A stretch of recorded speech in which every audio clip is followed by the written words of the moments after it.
Serge Anango souffre d'un besoin compulsif de reconnaissance.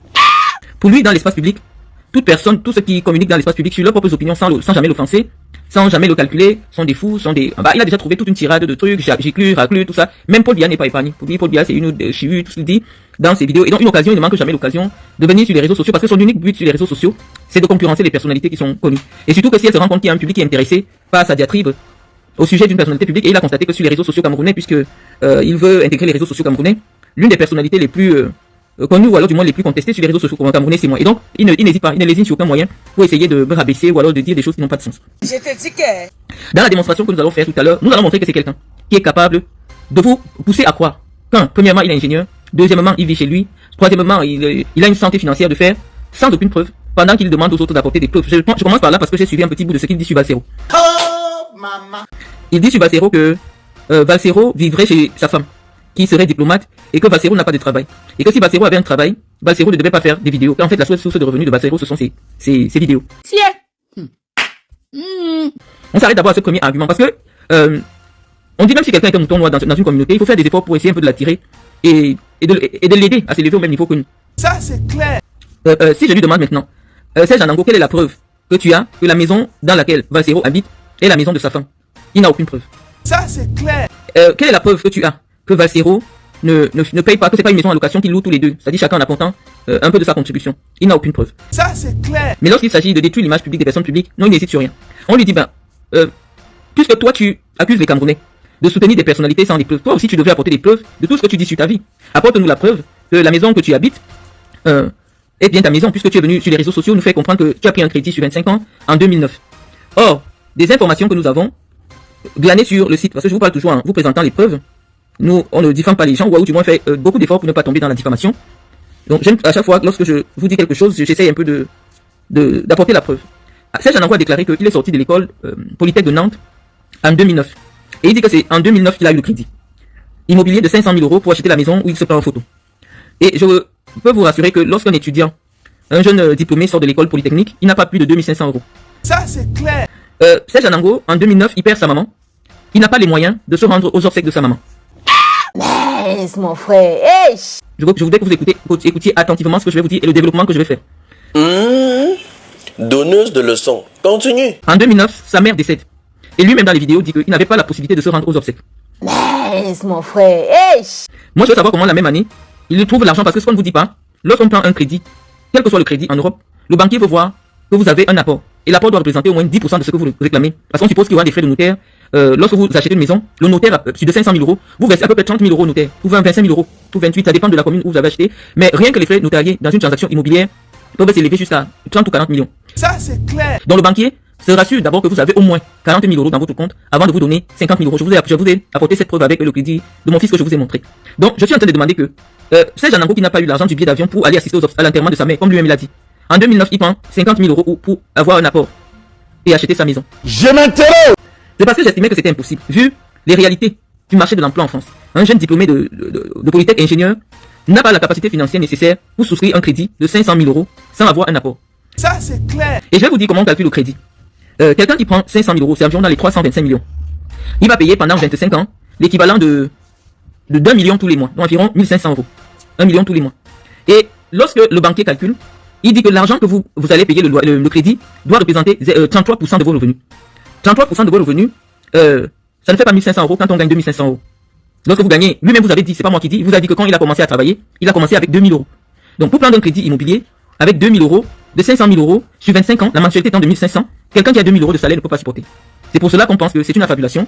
Et nous avons sollicité les preuves de ce crédit, parce que nous ne sommes pas seulement sur les réseaux sociaux pour se traiter de tous les noms d'oiseaux. Il y a beaucoup de compatriotes qui aimeraient bien se lancer dans un certain nombre d'activités. Et Facebook pour nous doit être un champ où nous partageons des expériences. Lorsque quelqu'un vient avancer des faits, il peut vous apporter des preuves. On n'a pas besoin de dévoiler nos vies privées, mais venez simplement expliquer de manière cohérente qu'en réalité, quelqu'un qui a à peine... parce qu'il est né en 1981, ça veut dire qu'en 2009, il avait 28 ans. Quand on sait que les banquiers, pour prêter à un jeune, ils sont très très exigeants. Je pense que je vais vous montrer le message que la banque a envoyé à ma fille. Est-ce qu'elle n'est pas là? Je vais vous montrer où ils exigent que pour son crédit, mon époux et moi nous soyons des garants. Donc vous comprenez que Anango n'ayant pas de parents ici, n'ayant pas un apport, d'après ce que lui-même nous a raconté, lorsqu'il avait 2000 € de salaire, c'était quasiment impossible. Donc c'est une suite logique de faits qu'il a lui-même énoncé qui me conforte dans l'idée que, à la période où il indique avoir pris un crédit de 500 000 euros, il est impossible pour lui de pouvoir devenir propriétaire. Salut les amis, aujourd'hui on dit stop aux tracasseries pour envoyer de l'argent à nos proches en Afrique. Il suffit juste de télécharger l'application TapTapSend. Et lorsque vous téléchargez l'application TapTapSend, lors de votre premier envoi, utilisez mon code promo NOSABI, N-O-S-A-B-Y, tout en majuscule. Et lorsque vous utilisez mon code promo, vous bénéficiez de 5 euros si vous résidez du côté de l'Europe. Et si vous résidez du côté des États-Unis ou du Canada, vous allez bénéficier de 10 $. Avec TapTapSend, même étant couché sur ton lit ou dans ton lieu de service, n'importe où, il suffit juste de sortir ton téléphone. En 2 minutes seulement, tu as déjà envoyé l'argent à tes gens en Afrique. Et tous les envois coûtent 2 euros seulement. Et lorsque je vous explique cela, je suis prêt à mettre ma main au feu depuis des années en disant que Anango a eu l'opportunité, je lui ai donné plusieurs fois l'occasion, de démontrer qu'en réalité, moi je serais une affabulatrice, en venant simplement prouver qu'il a pu obtenir un crédit immobilier. Ça va permettre à de nombreux Camerounais qui sont ici, mais ne savent pas comment devenir propriétaire, de devenir propriétaire. Et je vais vous dire quelque chose, les amis. Lorsque le banquier étudie votre dossier de demande de crédit immobilier, il regarde aussi si la nature de votre document sur le territoire français permet d'étaler votre crédit, parce que on ne peut pas vous donner le crédit alors que la période où le crédit devait s'arrêter, vous pouvez ne plus avoir les papiers. Or, nous avons eu une confirmation de sa propre bouche qu'il est devenu français en 2010. Il a obtenu la nationalité française en 2010. Avec un titre de séjour en 2009, aucun banquier ne peut lui faire un crédit qui s'étale sur 20 ans. Aucun banquier ne peut faire. C'est pour ça que parfois, ce n'est pas parce que... Non, Fleur Rose, c'est pas on lui accorde pas d'importance, on dit simplement que on se sert de lui pour expliquer un nombre de faits. Hein? On se sert de lui pour expliquer la vie des gens en Europe. On ne doit pas passer tout le temps sur notre Facebook à simplement tirer sur Paul Biya, tirer sur le Cameroun. Cette discussion avec Anango, elle est très intéressante pour les gens de la diaspora. Donc parfois ici, nous évoquons certains sujets qui sont en réalité des prétextes pour expliquer la réalité des démarches en Europe, la réalité des choses en Europe. Donc ne pensez pas qu'on s'intéresse à lui, non. On vient simplement pour vous permettre, peut-être pour vous qui êtes au Cameroun, qui comptez un jour venir vous installer en Europe, pour comprendre les mécanismes d'intégration, les mécanismes financiers. Ce que nous faisons est un tout. Donc vous allez nous permettre, ça peut peut-être vous gêner, moi ça ne me dérange pas de donner de la visibilité aux gens, ça ne me dérange pas du tout. Je pense que c'est fait preuve de beaucoup de générosité, je peux pas être star seul. À force d'être star toute seule, on a toute une communauté qui se jette sur toi. Si tout le monde était star, les gens ne s'attaqueraient pas autant à moi. Donc moi je vais permettre au maximum de Camerounais. Vous avez vu, j'ai donné la visibilité encore une deuxième fois à la page d'Aline Zomobem, et je crois que j'ai vu hier, elle atteint déjà les 18 000 vues. Moi ça ne me dérange pas et c'est pour ça qu'ils ont bien compris ma générosité à toujours vouloir les tirer vers le haut. Je voudrais qu'ils deviennent meilleurs, qu'ils ne restent pas dans la cancritude, qu'ils essayent un peu de s'élever. Donc vous allez nous permettre d'expliquer réellement toutes les incohérences du discours de Serge Anango et pourquoi nous estimons, nous sommes arrivés à la conclusion qu'il s'agissait en réalité d'un mythomane. Parce qu'on n'avance pas des choses sans pouvoir justifier les tenants et les aboutissants. Donc je vous explique que la connaissance du milieu bancaire, parce que j'ai déjà monté plusieurs dossiers de crédit, me fait comprendre qu'en réalité il était impossible pour Anango, qui n'avait pas encore obtenu la nationalité en 2009, de pouvoir souscrire à un crédit immobilier en 2009. Et je vais vous dire quelque chose. Anango vous dit que lui n'a jamais travaillé en CDI, c'est-à-dire en contrat à durée indéterminée, c'est-à-dire ce qu'on appelle le contrat à vie au Cameroun. Je voulais vous apprendre que pour les banquiers, lorsque quelqu'un a une instabilité professionnelle, ils ne veulent pas s'engager pour vous donner de l'argent à long terme. Pour convaincre le banquier de vous prêter de l'argent, surtout pour le crédit le plus complexe. Parce que le crédit immobilier, de tous les crédits accordés par les banques, est le crédit le plus complexe. Donc pour le crédit immobilier, vraiment, les banques sont très très regardantes quant à la fragilité professionnelle, financière de ceux qui sollicitent les prêts. Donc c'est vraiment difficile d'obtenir un prêt bancaire. Et donc, je suis en train de dire que Anango n'est pas marié. Anango n'a pas la nationalité française en 2009. Il était difficile pour un banquier de lui donner un crédit de 500 000 euros.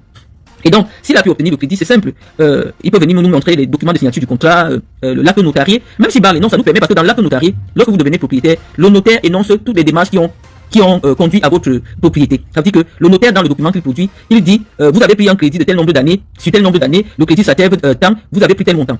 Tout l'acte notarié explique comment tu es devenu propriétaire. Si c'est quelqu'un qui t'a donné la maison, comme je vous ai montré l'acte notarié de mon mari, c'est bien écrit que quelqu'un t'a donné la maison, c'était comme ça, ou quelqu'un est mort, et comme il est mort, lorsqu'on a divisé les biens, tu as eu ceci. Le notaire explique tout. Donc, quand quelqu'un vous dit je suis propriétaire en Europe, ne lui demandez même pas la ligne du crédit, non, demandez-lui simplement l'acte notarié. Et c'est l'acte notarié qui va vous donner tous les détails de la transaction immobilière. Donc, nous avons bien compris que malheureusement, on va toujours jouer au chat à la souris avec Anango, on n'aura pas un document, et dans l'espace public, les gens doivent comprendre que la crédibilité compte beaucoup. Si Anango constate que de plus en plus, ou alors beaucoup plus de Camerounais commencent à mettre en doute son intégrité intellectuelle, c'est parce que, oui, Facebook, c'est pour montrer les preuves.